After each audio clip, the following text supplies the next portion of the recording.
Mesdames et messieurs, bonsoir et bienvenue dans l'Invité Culture. Mon invité ce soir est artiste, réalisateur, scénariste, producteur, mais aussi comédien. Figure incontournable du paysage audiovisuel marocain, il s'est imposé par un regard singulier mêlant humour, tendresse et critique sociale. Entre sa présence magnétique à l'écran, notamment dans le sitcom Moroccans in Space, et son talent derrière la caméra pour raconter des histoires, notamment de femmes rebelles ou de créateurs en quête d'absolu, il navigue avec une aisance entre les genres. Il est également formateur et pédagogue. Il transmet aujourd'hui son savoir-faire à la nouvelle génération. Aujourd'hui, il vient nous parler de son univers, de ses projets et de sa vision d'un cinéma authentique et moderne. Mohamed Achaour, ça va? Vous allez bien? Merci pour l'invitation. Bonsoir à vous. Bonsoir. Merci de l'avoir accepté. Merci. Alors, on va revenir un petit peu sur votre parcours, sur on va dire, cet artiste accompli aux multiples casquettes. Vous faites beaucoup de choses et j'imagine que vous vous inspirez aussi également de tout ce que vous faites. Quel a été donc le déclic qui vous a d'abord poussé ou donné envie de réaliser vous-même vos propres films? Je pense que ce déclic, il était là depuis un peu, enfin, mon jeune âge. À l'âge de 13-14 ans, je me suis découvert cette passion pour le cinéma après avoir été une première fois dans un cinéma casablancais où j'ai vu Le Voleur de Bagdad, un film des années 40, avec plein d'effets spéciaux aujourd'hui qui sont un peu obsolètes, mais à l'époque, c'était quelque chose d'extraordinaire. Donc, ça m'a poussé à réfléchir en me disant j'ai envie d'aller derrière cet écran, de découvrir ce qui se passe et de pouvoir un jour devenir un des maestros et des magiciens qui font bouger tout ça. Donc je pense que le déclic était à partir de l'âge de 13-14 ans. Ça a commencé donc très tôt. Très tôt, ouais. Vous avez fini par réaliser, on va dire, vos objectifs, en tout cas, au vu de la carrière que vous avez.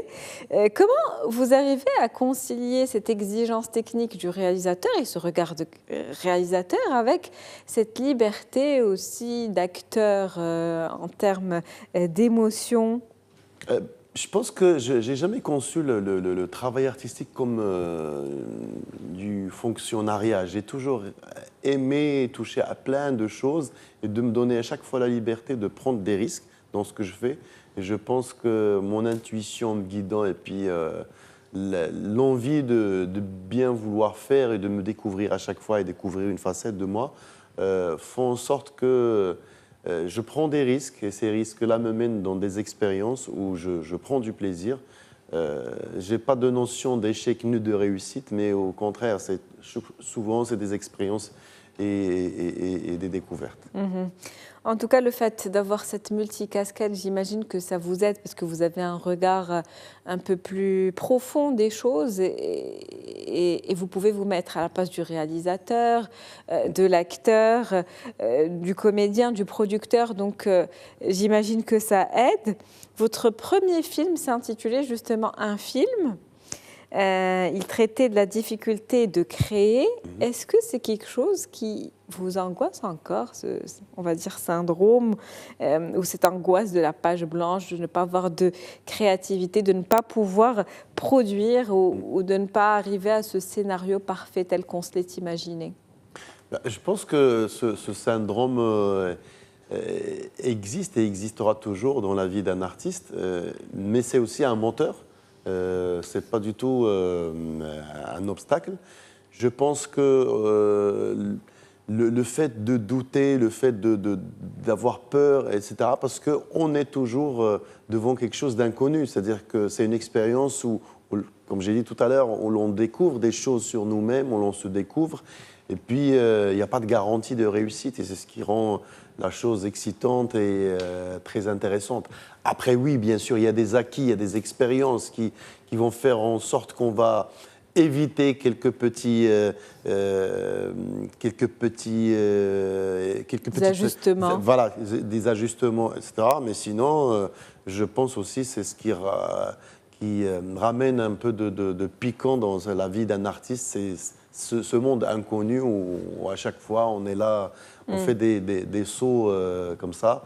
Et c'est super intéressant. En tout cas, en tant que comédien, vous jouez plusieurs rôles, mais je pense que le principal, c'est de pouvoir, en tout cas, vous connaître pour pouvoir vous adapter à tous ces différents rôles, n'est-ce pas? Je pense que le travail d'acteur, comme vous l'avez bien dit, c'est de se connaître d'abord. Une fois qu'on se connaît, on peut toucher à une très large palette de personnages. Et donc c'est pour ça que le travail d'un acteur commence d'abord par se découvrir, par une déconstruction de ce qu'on est pour reconstruire l'ensemble et en faire une pâte à modeler qui va nous permettre après l'utiliser dans un sens ou dans un autre.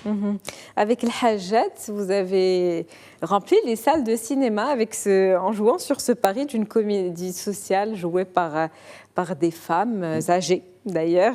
Qu'est-ce qui a créé ce lien si fort avec le public marocain avec ce film?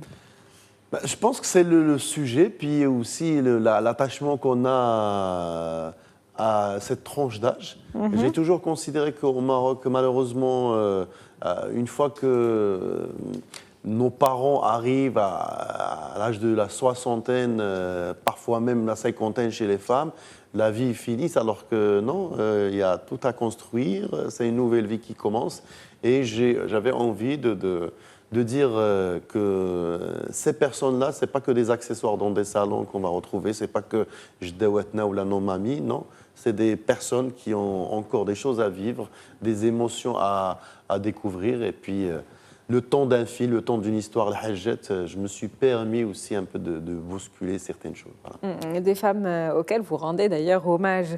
Ensuite, un peu plus tard, donc dans Moroccan in Space, c'est un registre beaucoup plus différent, on va dire.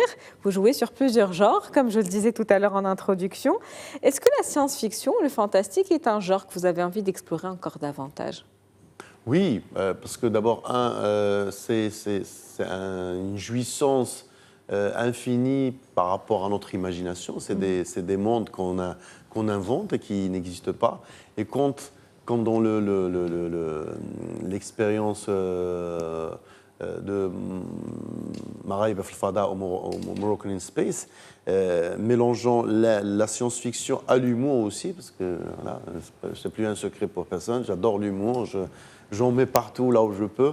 Ça fait du bien, nous aussi on a envie de rigoler, on en a besoin dans un monde en pleine mutation. Exactement. Et où se passe beaucoup de choses. Je pense que la pilule passe plus avec l'humour parfois concernant certains sujets qui aujourd'hui...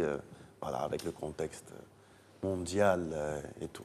Et puis certains messages, effectivement, très sérieux peuvent résonner beaucoup mieux quand ça passe par l'humour. Vous avez été très impliqué dans la formation des acteurs au Maroc, la jeune génération, je le disais tout à l'heure également en introduction, via le screen acting.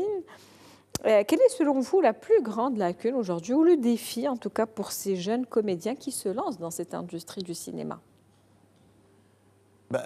Je pense que quels que soient les instituts ou les écoles d'art dramatique qui existent au Maroc, je pense que chacun apporte sa pierre à l'édifice.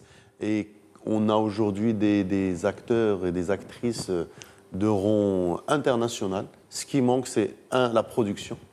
Il faut qu'on ait un peu plus d'offres pour ces gens et puis aussi une variété de personnages où les gens vont s'éclater encore plus. Donc, qui dit personnage, dit écriture, des scénarios, des originalités. Et malheureusement, c'est là où parfois le bas blesse par rapport à... Mais les acteurs, ils sont là. Et c'est des gens qui sont bouillonnants. Ils n'ont envie que d'une seule chose, c'est de prendre des risques, de jouer de nouvelles choses, etc.